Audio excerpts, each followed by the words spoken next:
Olá, meu nome é Roberto Fabrício Abrão Neves. Podem me chamar de Roberto Abrão ou de Roberto Neves, como vocês quiserem. Hoje eu vou dar continuação à aula número 2 sobre a questão da reversão da diabetes tipo 2. E o tema hoje abordado vai ser sobre a questão dos legumes cozidos, tá? E quais legumes cozidos devemos comer e quais legumes cozidos não devemos comer.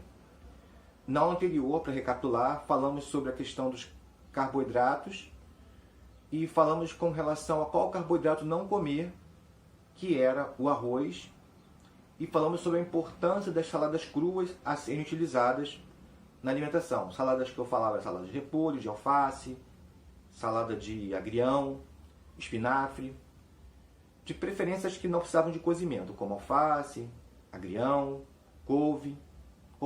repolho. Hoje vamos falar, começando pelo que não devemos nos alimentar na parte dos legumes cozidos. Os legumes cozidos, eles são um coringa em entender os que são interessantes alimentarmos de forma livre e aqueles que não devemos comer e aqueles que devemos comer com certo cuidado, porque são carboidratos, eles são ricos em energia e nós temos dificuldade em diabético tipo 2 em metabolizar a energia do carboidrato. Então vamos lá. Aqui, por exemplo, nós temos esse carboidrato aqui, que é a beterraba. A beterraba, ela é interessante. Ela, por exemplo, é precursora do óxido nítrico por ter muitos nitratos. E ela seria muito bom para a questão da circulação sanguínea. Contudo, aqui ela está cozida. Não se deve comer a beterraba cozida, tá?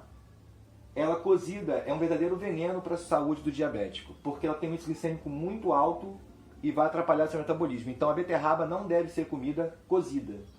Então se você vê uma beterraba cozida, você não coma. Você pode ingerir a beterraba ralada crua na salada, de forma também um pouco moderada, porque é um carboidrato. Mas na salada crua ela é utilizável e é interessantíssima, é muito boa. Mas não assim cozida, não comer beterraba cozida. Aqui o cara botou um vegetal. Não, acho que aqui é uma... cheiro verde. Uma cebola... A salsa. Desculpa, uma salsa. A salsa é um vegetal que você pode usar ele cru. Obviamente só vai usar ele cru. Então não sei nem porque está nessa imagem aqui, que colocaram. Aqui temos a cenoura, que segue a mesma regra da beterraba. A cenoura, ela é interessante na salada crua, mas não ela cozida. Então aqui nessa imagem temos dois alimentos que não devemos comer eles cozidos, só crus. Aqui é a beterraba e aqui é a cenoura. Logo em seguida nós vamos ter aqui, olha, o que me parece ser a batata doce. A batata doce é um carboidrato interessante ser ingerido ele cozido, assim como, por exemplo, o empim. Mas aí vem a questão, como comer a batata doce? Bom, primeiro aqui a imagem está correta. A batata doce aqui não teria tido a retirada da sua casca, tá? Isso é um ponto interessante. Segundo ponto, ele mesmo sendo relativamente saudável para o diabético, é um carboidrato, então ele tem que ser comido de quantidade bem moderada. Então, se você vai comer batata doce, esse vai ser o seu carboidrato do dia. Ou seja, daquela refeição específica que você está fazendo. A quantidade de carboidrato nós vamos tentar abordar uma aula futura. Mas sabe que cada pessoa tem um limite de carboidrato pessoal. Então esse vai ter que ser calculado, esse carboidrato especificamente, dentro da sua quantidade limite. Se você quiser, por exemplo, comer uma batata doce ou um empim. Outro alimento também que está aqui, interessantíssimo, é o jiló. O jiló é um carboidrato, tem carboidrato, mas é de índice glicêmico muito baixo. Então esse grupo aqui, igual o jiló, que eu vou falar agora, que eu quero que vocês memorizem bastante.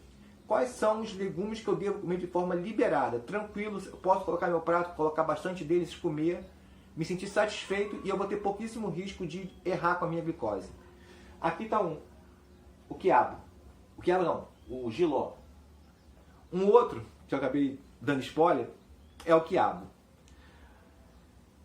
Um outro também super interessante é a berinjela. Quiabo, jiló, berinjela, abobrinha, aquela abobrinha verde. Também não posso esquecer a vagem Então, aqui você já teriam 4 legumes, né? Que você poderia usar de forma livre nessa imagem. Não, só tem um aqui na imagem, mas teria uns 4 que eu acabei de falar agora a você que você pode usar de forma livre.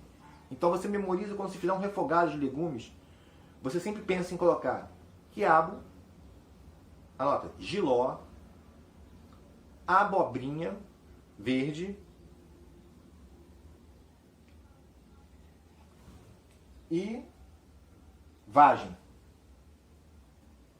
Aqui do lado, não sei por que colocaram essa imagem aqui, mas aqui é um tomate, que obviamente você vai comer na maioria das vezes cru, mas se também tiver feito em algum refogado, tomate também não tem nenhum problema. E aqui também a cebola, que também normalmente recomendo a usar ele cru, mas se tiver feito a cebola como tempero no refogado também não tem nenhum problema. Então, gente, essa é a dica de hoje. Memorize que você não deve comer abóbora comum, não se deve comer abóbora, não se deve comer batata inglesa, é um veneno, não se deve comer a mandioca, que eu falei que poderia comer, mas não pode ser comida frita, tá? Tem que ser somente no modo dela cozida. Se for comer ela também, tem que observar a quantidade que você vai comer, ou seja, não pode exagerar. A batata doce, a mesma regra do aipim, né, da mandioca, do aipim. E a batata inglesa, de maneira alguma. A cenoura, sempre na forma crua, nunca na forma cozida. A beterraba também sempre na forma crua, nunca na forma cozida. Então é isso. Você começa a sua refeição pelo prato de salada crua, a qual poderia estar na salada crua, viva, né? Dessa imagem aqui, por exemplo, o tomate e a cebola e o cheiro verde, né? A salsinha do cheiro verde, ou o próprio cheiro verde mesmo também, inteiro, que é salsa e cebolinha. Poderia ter ralado, aí já com observação que não pode exagerar também, a beterraba e a cenoura na salada crua, um pouquinho, já seria interessante também. Então essa é a dica.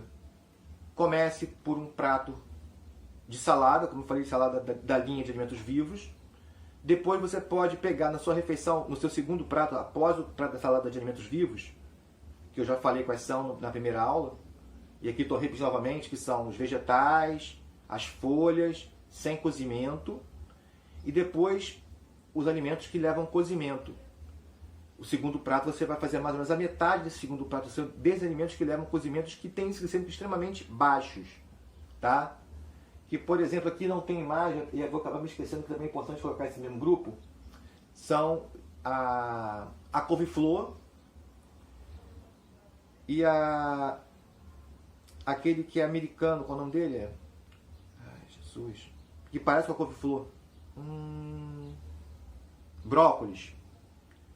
Brócolis também é interessantíssimo, tá? E principalmente berinjela, jiló, vagem e abobrinha. Tá ok? E quiabo. Foi mal, quiabo também é super importante. Então fica a dica. Metade do segundo prato, utilize isso. Esse é o vídeo, se inscreva no canal, deixe o seu like, compartilhe muito, principalmente com pessoas que precisam.